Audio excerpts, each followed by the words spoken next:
Ja kāds ir bijis atklātā jūrā, tad Slavomir Mrožeka atklātā jūrā nav nekāda sakara ar to, ka jūs esat bijis atklātā jūrā.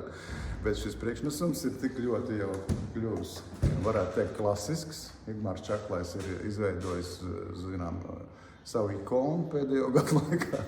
Un šī izrāde varētu būt interesanti visiem, kas interesēs par teātru un par Igmāru.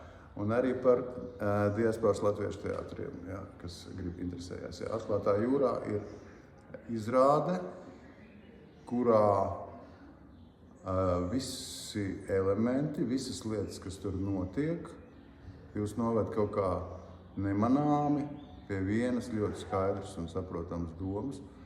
Un tas ir absolūti skaidrs, ka tā ir jebkura mākslas darba uzdevums tā kaut kā izdarīt. Un jūs par to beigās jūtaties iegūst kaut ko pavisam citu, nekā atnācāt sākumā. Atklātā jūrā ir manā pieredzē viens no tiem gadījumiem, kad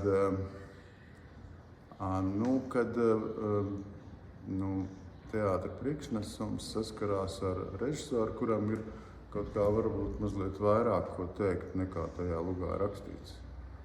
Un vairāk ko teikt nekā tajā brīdī, kad jūs sēžat zālē. Un varbūt tālāk ko teikt nekā tas varbūt tajā brīdī liekas jums acu priekšā redzam.